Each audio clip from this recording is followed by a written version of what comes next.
Hello, everybody. I am back, and today I have Henry James. I've been working on my notes for the past couple of days because I do want to keep this video as concise as possible. I'm going to get right into this because I simply don't want it to run long. So, I have my notes here. To start with, okay, what I'm going to be analyzing today is James's criticism a little bit.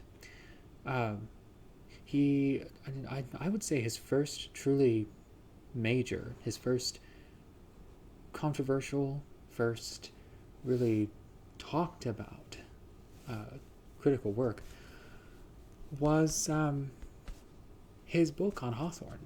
Nathaniel Hawthorne, one of my very favorite writers, who also was one of James's favorite writers.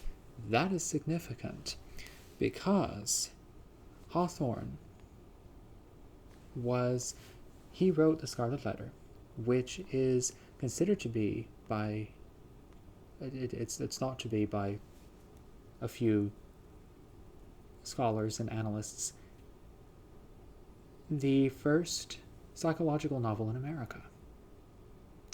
Why exactly is that significant? Because of how psychological Henry James was in his fiction. He described Hawthorne as more of a romantic than a realist. Everyone describes Henry James as an extreme realist with romantic elements. I don't agree that Henry James was altogether a realist, not in the way a lot of people think he was. He seemed to be more of a realist in the way that Hawthorne was. He had a psychological point to make. He had his characters pretty much lived in their heads. They live in their heads in all of the major novels, for instance, and in many of the short stories and novellas. In the late novels, he barely describes anybody. That's a little bit interesting there. He barely describes the clothes people wear. You get in The Ambassadors one description of one of the major female characters. You get one description of the protagonist, his clothes and manner and whatnot. The rest, again, you're in their heads constantly. You see very little of the world around them. You're mainly within. And a lot of Hawthorne's ideas were shared by James, and in describing them, James set his own up for us. He definitely, in later years, he was called, I forget which article I read in which this was mentioned, but Henry James was called that sentimental old gentleman. And it does very well describe kind of what he was about. He was more of a romantic himself than a realist. His novels were kind of like Hawthorne's in that they read more like dreams, like romantic, psychological, very complex dreams. And, well, for me, that makes him extremely fascinating. Very fascinating. Now, going on to his book reviews, Henry James's book reviews. The first one, I pulled this one out because I read it about a week and a half ago, and then immediately after starting this channel, I got into a little conversation about George Eliot, which has been ongoing. Henry James definitely, he said that she was a genius. He was completely on board with everyone who believed George Eliot was a first-rate novelist, a first-rate, really literary thinker. And in his short essay on her, he talks about how interesting. He's reviewing one of her books of poetry, and he talks about how interesting her poetry is, how they are but a small manifestation of her gifts, but nonetheless, they're very interesting. That's a very important word in Henry James. He believed, like Wilde, whom he loathed as a craftsman, that fictions, poetries, pretty much all of writing's first obligation is to be interesting. If it isn't, then it isn't worth the reader's time. It isn't worth anybody's time. It can be, as James said in his Art of Fiction essay, it can be many different things. It can express some of the strangest things, a few of the more base things. He didn't hold with the ideas that would later produce James Joyce, but he did believe that that there was a lot of expression to be given in writing, but it had to be interesting in order to be worth anything. And George Eliot, he thought was quite interesting. Middlemarch, he believed was her finest novel, or finest work, period. And I'm reading that, as you all know, for Victober. I've made a little bit of progress on it, but in a few minutes, I have a small Victober update that does not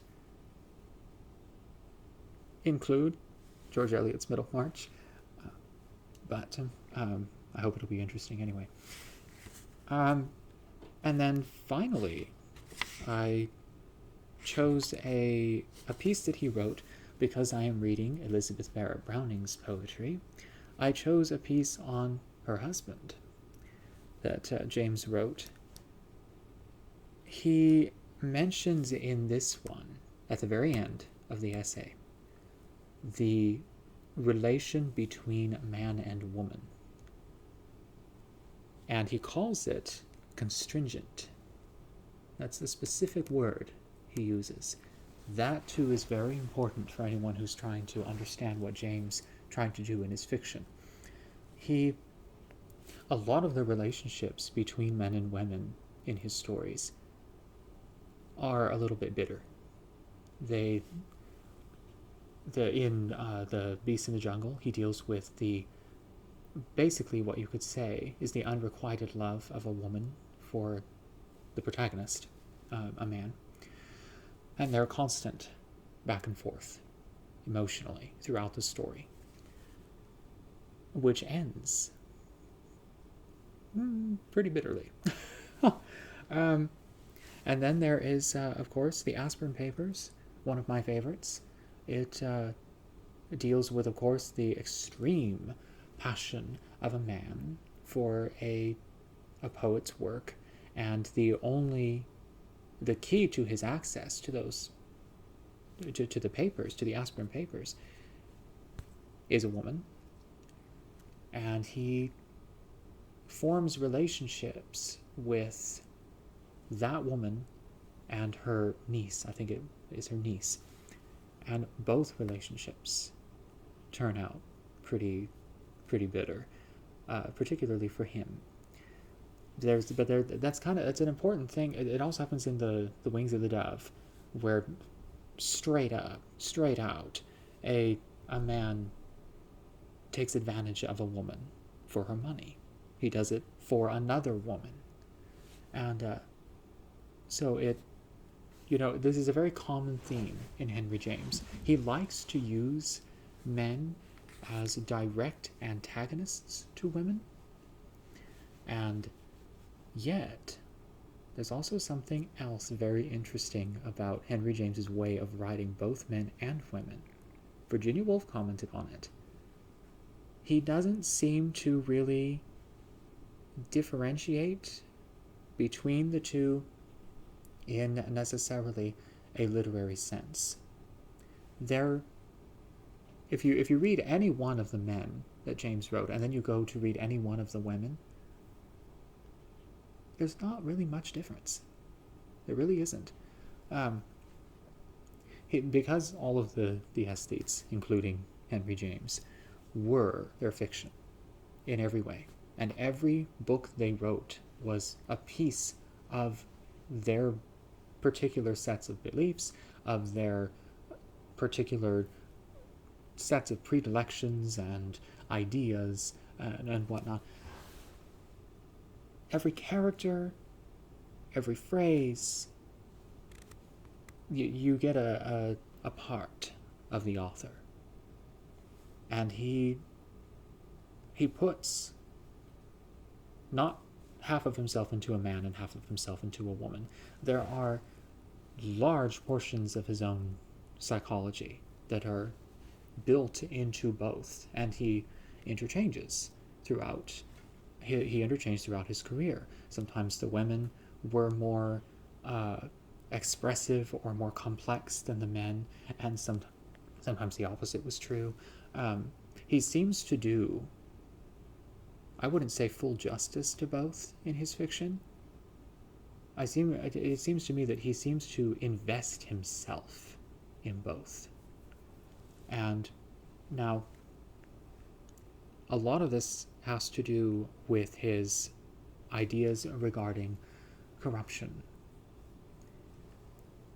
It's not necessarily clear as to just what he really thought about women versus what he thought about men.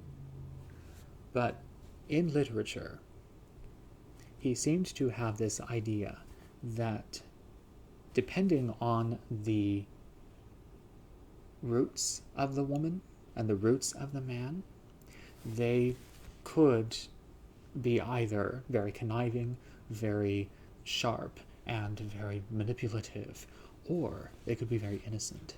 They could be manipulable, very desperate, and that could get some of they were more delicate, and these more delicate women got into more trouble. So really, in a literary sense, the complexities of his seeming beliefs are very interesting indeed. His fiction is exactly what he believed all fiction and all writing should be. It's very interesting for its many different for the many different opinions that you can have of it. There's really no way of saying he was exactly this or exactly that. He combined so much, because for the aesthetes, this is one of the reasons I appreciate them. For the aesthetes, writing, art, was entirely literary and artistic.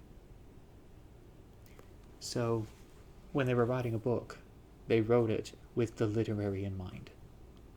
And they wrote it with all things that could become literary in mind. So this was not about what they did. In a lot of ways, you don't see what necessarily they truly believed about men versus women, or society at large, or things of that nature. They liked to change it up. They would play with their own ideas. They would play with their own beliefs, and with the truths that they had gleaned from living and from reading. So, in that way, as they were all admirers of Shakespeare, they sank into their own work. Did they entirely? No. That's some of the fun of the aesthetes. You still always see them shining through.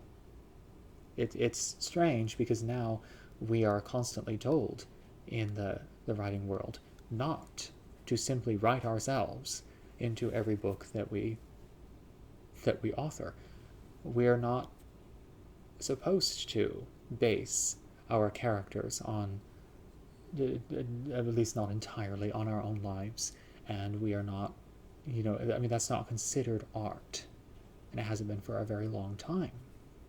But the aesthetes did this almost without shame, and almost as if they really couldn't help it. And it was massively interesting, because again, their styles, I've said this in the last couple of videos, their styles were such that no matter what they did, it was interesting. So, that is a first little bit on Henry James. I'm trying very, very hard not to just keep going on and on and on and on and on about him. I'm sticking right now to his book reviews, as I said, to a few of them. These are from, I've taken them from this book here, Essays, American and English Writers, the Library of America edition. An amazing collection. If you can, I did not put him on my list of recommended critics, literary critics, for first timers, for people who are just getting into literary criticism, because, well, he isn't necessarily, and it's pretty much universally accepted, that he's not beginner's fare. So if you've gone through a little bit of literary criticism, you really enjoy it, then pick this up. He was, in the late 19th century and the early 20th, he was his nickname was the master. He was the reigning critic of his era. And read just one of his reviews, and you know why. So, that is that. And now for a quick Victober update. I have just started. I've read around in the Elizabeth Barrett Browning selected poems, and I just started, that's this book right here, and I just started her sonnets. They are, I didn't expect what I got out of them. They are not schmaltzy or saccharine, or they're actually very, I would say, despite what the opinions of many readers might be, I would say that they're actually rather unsentimental. They're expressive, but they're not overly sweet. They're not what you would expect from a sonnet. Absolutely not. Even a sonnet from the Victorian era. I mean, as time went on, the Victorian era, more and more people in especially Britain started talking about common sense and the usefulness of things and whatnot. And you get the sense that Elizabeth Barrett Browning was not necessarily trying to rebel against all of that. She does not, well, let's just put it this way. She deals in the first three with death and love, interchangeably. And she weaves them both together, shows how they both relate to one another, which is great. That's one of my favorite things about great literature, the relationship between life and death therein. So she does that, but the way she sings with her language, the way she dances with the lines, is definitely, as I said before, it seems more forward-looking. It seems very, you can pick this up next to Wallace Stevens or W.H. Auden, and it's almost as if they come from the exact same realm. So that to me is very, again, to use that Jamesian word, interesting. And I really have to say, if you can pick this up, if you can, you need to. You do need to. She needs to be read by as many people as possible. So that is my little October update. That is my bit on Henry James for the day. Well, I hope that all of you are doing very well this October. And I have been, again, very pleasantly engaged with all of you. I've been hearing about, well, I've been finding that I'm not alone in so many of my interests. They seem to be, especially literary criticism, most of them seem to be so very, as one of my commenters put it very perfectly, niche. And, well, I'm glad to see that, well, they're not as niche as I thought. So thank you guys for watching, and I will see you, well, again tomorrow.